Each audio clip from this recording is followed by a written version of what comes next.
Bonjour Louise Preneau, merci d'avoir accepté cet entretien pour 85 chrono. Donc, ça fait déjà 5 ans que vous êtes au club, vous allez entamer votre 6e année, vous êtes passé par le centre de formation, par les équipes jeunes, par la réserve. On rappelle aussi que vous jouez au poste 3, poste plutôt d'ailière.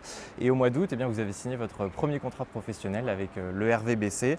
Une nouvelle page donc qui s'écrit pour vous dans l'année de vos 20 ans. Ouais, exactement. Franchement, c'était un objectif de pouvoir signer un contrat pro dans les années qui allaient venir et je suis contente que ça soit avec le RVBC parce que c'est quand même un club qui me tient beaucoup à cœur. C'est la famille ici, ça fait longtemps que je suis là. Donc quand Manu et le président m'ont fait cette offre, forcément que j'ai accepté parce que déjà c'est un challenge pour moi et encore plus heureuse de pouvoir commencer ma carrière ici. Dans quel rôle est-ce qu'on peut vous attendre cette année, et vous qui avez aussi ce rôle de remplaçante qui vous plaisait aussi et auquel vous étiez un petit peu attachée?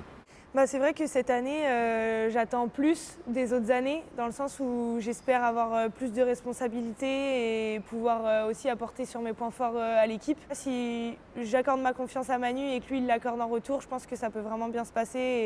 Et je travaille dur pour pouvoir progresser et pouvoir donner le meilleur de moi-même sur le terrain. Donc voilà, sur ça, j'espère pouvoir avoir plus de temps de jeu cette année en tout cas. L'été a aussi été marquant pour vous, cet été 2023 sur le plan sportif, puisque du 26 juillet au 6 août, vous avez remporté, c'était le championnat d'Europe des moins de 20 ans avec l'équipe de France. Félicitations. Merci. Pour ce titre. Racontez-nous peut-être comment ça s'est passé cette semaine avec l'équipe de France et puis surtout ce beau succès aussi en finale face à la Lettonie. J'ai pas beaucoup de mots pour décrire tout ça parce que c'était vraiment une expérience incroyable. Au-delà de ça, on a vécu une semaine pleine dans la compétition, mais avant, il y a eu toute la préparation, il y a eu un mois et demi, on a été H24 ensemble et franchement, ça a créé vraiment beaucoup de liens. Et je pense que dans les moments durs, comme je me rappelle le match contre l'Italie où on gagne après prolongation d'1 point et en fait, on est vraiment restés soudés et je pense que c'est ça qui fait qu'on arrive à être championne d'Europe au bout. C'est un rêve qui se réalise forcément quand on est petite, on se dit bon, l'équipe de France, c'est quelque chose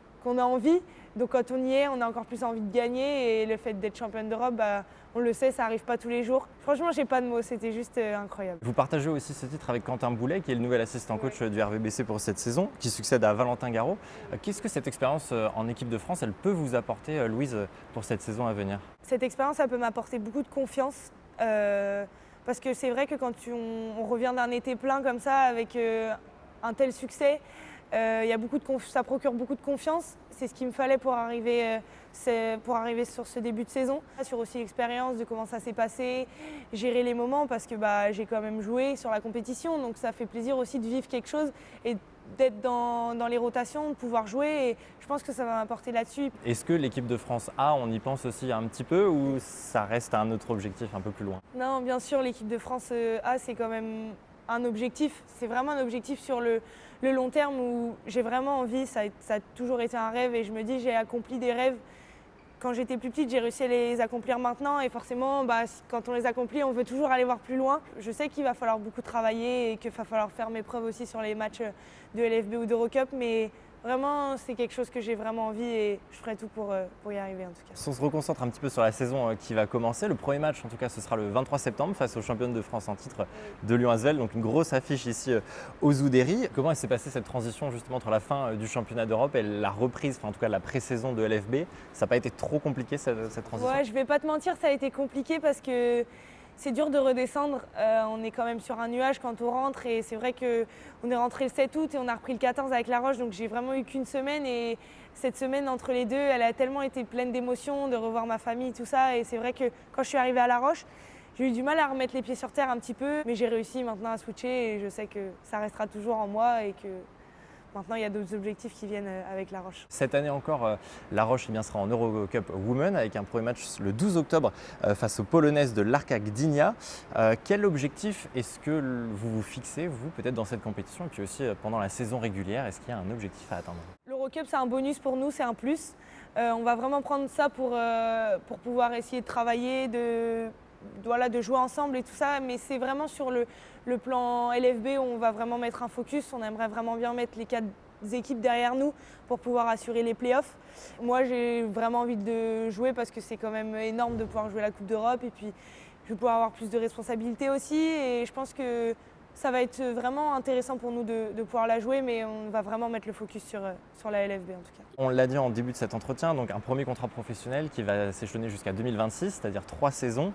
Est-ce que vous avez peut-être déjà des ambitions pour ces 3 saisons à venir et est-ce qu'on pense aussi déjà à l'après 2026? J'aimerais vraiment bien devenir un pilier de cette équipe. Je parle vraiment sur un projet à long terme, hein. Je ne parle pas du tout sur l'année qui arrive. J'aimerais vraiment d'abord prouver et confirmer l'année dernière de ce que j'ai fait sur cette année. Je suis quelqu'un qui a vraiment envie de progresser, avancer. Je sais que j'ai beaucoup de boulot encore. Je mettrai tous les outils en place pour pouvoir arriver à mon plus haut niveau. Et après 2026, c'est loin, donc c'est dur de se projeter. Voilà, il y a des ambitions, l'Euroleague. Non, franchement, pour le moment, j'essaye de me focus sur ici, à La Roche, faire ce que j'ai à faire et c'est sûr que si je travaille dur, les objectifs que je veux arriveront derrière. Eh bien, on sera là en tout cas pour suivre tout ça cette saison et puis pour suivre surtout la saison des Tigresses également. Merci Louise Prono. Merci.